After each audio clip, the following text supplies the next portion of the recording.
Glass খাওয়াই, বড়ি খাওয়াই কৃমিনাশক দমনের জন্য, তখন কিন্তু এই প্রসেসে আমরা এরকম ভাবে পজিশনে আমরা খাওয়াই থাকি। অবশ্য তবে আমি কতটুক বড়ি প্রয়োগ করছি, কতটা বড়ি প্রয়োগ করছি, প্রতি 50 কেজি গরুর জন্য, 50 কেজি বডি ওয়েটের জন্য একটা বড়ি। আসসালামু আলাইকুম ওয়া রাহমাতুল্লাহি ওয়া বারাকাতুহু। প্রিয় দর্শক, যে যেখান থেকে দেখছেন সকলকে জানাই আন্তরিক ধন্যবাদ এবং মোবারকবাদ।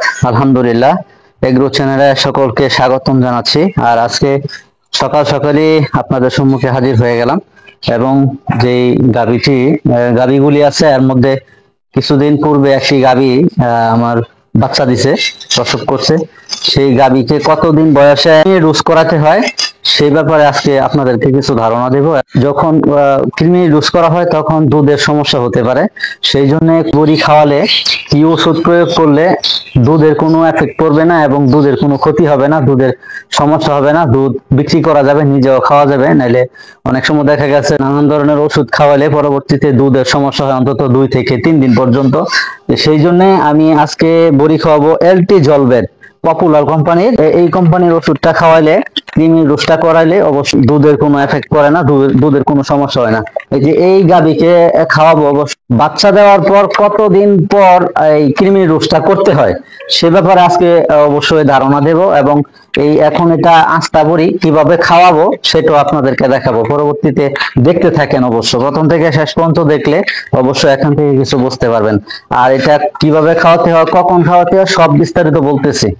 বড়িটা খুব সুন্দর করে ছেঁচা দিয়ে একবারে পাউডার করে নিতে হয়েছে, যে পাউডার করে নিছি। এখন বোতলের মধ্যে বললাম পানি দিয়ে, হালকা অল্প পরিমাণে পানি দিয়া এটা ভালো করে ঝাঁকি দিয়া মিশাইয়া পরবর্তীতে গাভীকে খাওয়াইতে হইব।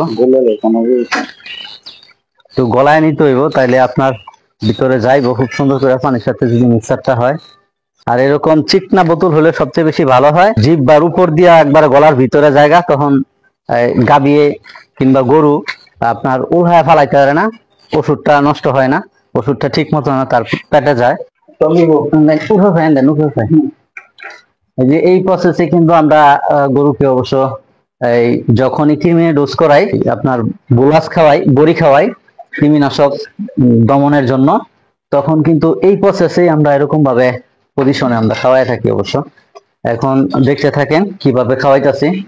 আমার সাথে ওই যে এক ভাই চাঁপাইনবাবগঞ্জ থেকে ভাই আসছে, একবারে প্র্যাকটিক্যাল খামার থেকে শেখার জন্য গাভী কিভাবে লালন পালন করা হয়, কি পরিচর্যা করা হয়, কৃমিনাশক কিভাবে দেওয়া হয়, একবারে সামনাসামনি দেখতে পারতেছে। আলহামদুলিল্লাহ, বিসমিল্লাহ। এই যে দেখেন কিভাবে দেওয়া হচ্ছে।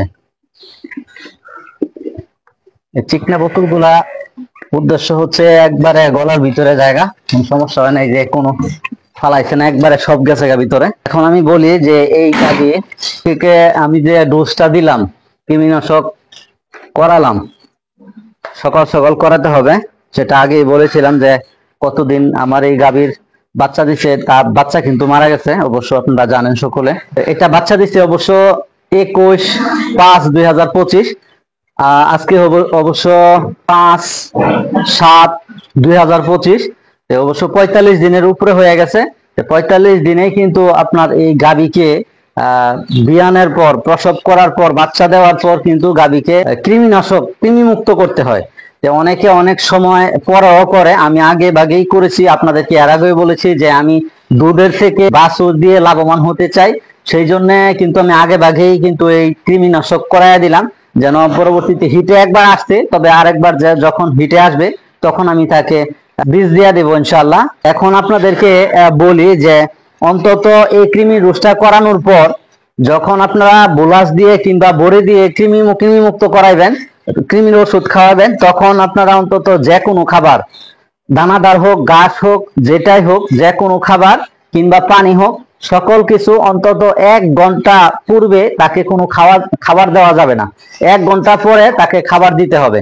এই প্রসেসে যদি আপনারা এই গরুকে কৃমি মুক্ত করতে পারেন, তাইলে আমি আশাবাদী যে গরু থেকে লাভবান হওয়া সম্ভব। একটা জিনিস চিন্তা করবেন, যদি গরুর কৃমি মুক্ত না হয়, যদি কৃমি পেটে থেকে যায়, তাইলে যতই খাওয়ান তার কোনো কাজে আসবে না, তার খাবারের কোনো কাজে আসবে না। এবং যদি মোটা তাজার ক্ষেত্রে হয় কোনো কাজে আসবে না, গাভীর ক্ষেত্রে হলে দুধ কম আসবে, গাভী হৃষ্টপুষ্ট হবে না, এবং পরবর্তী যে সে যে ডাকে আসা বিরত বিরত থাকবে। এরকম অনেকটি জিনিস আছে, যদি কৃমিনাশক না করা হয় তাইলে গাভী এবং ষাঁড় দুটোটা থেকেই ক্ষতিগ্রস্ত হওয়া লাগে। এই জন্য অন্তত প্রতি 3 মাস পর পর, গাভী হোক ষাঁড় হোক বকনা হোক, প্রত্যেকটি গরুর ক্ষেত্রে 3 মাস পর পর কৃমি মুক্ত করা প্রয়োজন, এবং কৃমি মুক্ত করার পরে যে ভিটামিনগুলি খাওয়ার প্রয়োজন সেইগুলি দিতে হয়। কৃমিনাশক কিভাবে ওষুধ প্রয়োগ করলাম, বড়ি কিভাবে দিলাম, এটা বোলাস কিভাবে দিলাম, এখন কিন্তু দানাদার খাবার খাচ্ছে। তার খাবার দিছি দীর্ঘ 1 ঘন্টা পর। প্রথমে কৃমিনাশক প্রয়োগের পরে গোসল করাইলাম, মোটামুটি একটা সময় গেছে। পরবর্তীতে আগেই দুধ দহন করার আগেই কিন্তু আমি দানাদার খাবার দিয়ে থাকি। আজকে অবশ্য যেহেতু কৃমিনাশক করাইছি, কৃমি ডোজ দিছি, সেই জন্য পরেই কিন্তু দুধ দহনের পরে করতেছি, দানাদার খাবারটা দিচ্ছি। কারণ হচ্ছে 1 ঘন্টা পর অন্তত তাকে যে কোনো খাবার, পানি হোক, দানাদার হোক, ঘাস হোক, যেই খাবারই হোক পরবর্তীতে দিতে হয়। তো এখন আমি বলি যে এটা বডি ওয়েট হিসেবে আমি কতটুক বড়ি প্রয়োগ করছি, কতটা বড়ি প্রয়োগ করছি। প্রতি 50 কেজি গরুর জন্য, 50 কেজি বডি ওয়েটের জন্য একটা বড়ি। আমি এটা 350 কেজি হিসেবে আনুমানিক ধারণা করে পরবর্তীতে এখানে 7টা বড়ি তাকে দেওয়া হয়েছে। প্রতি 50 কেজি যদি একটা হয়, তাহলে 300 কেজিতে বডি ওয়েটে আপনার 7টা বড়ি প্রয়োজন হয়, 7টা বোলাসের প্রয়োজন হয়। তাকে কিন্তু আমি 7টা বড়ি দিচ্ছি, আলহামদুলিল্লাহ। আমি আশাবাদী আজকে এখান থেকে অনেক কিছু আপনারা শিখতে পারছেন, জানতে পারছেন, এবং এই ভাইয়ে অনেক কিছু শিখতে পারছে, আলহামদুলিল্লাহ। আশা করি প্র্যাকটিক্যাল এক জিনিস শিখা আর পড়া এক জিনিস শিখা, পড়ার থেকেও প্র্যাকটিক্যাল জিনিসটা শিখা সবচেয়ে উত্তম। অবশ্য আমার খামারের জন্য সকাল সকালে এই কাজটা করতে হয়েছে, আর খালি পেটেই কিন্তু এই কৃমি মুক্ত করা হয়। এবং পরবর্তীতে আবার 7 দিন পর আমি এই গাভীকে কি করি সেটা আপনাদেরকে অবশ্যই ধারণা দেবো। আজকে এই পর্যন্ত, নতুন কোনো ভিডিওতে আবারও হাজির হয়ে যাব। ওয়া মা তৌফিক ইল্লা বিল্লাহ। আসসালামু আলাইকুম ওয়া রাহমাতুল্লাহ।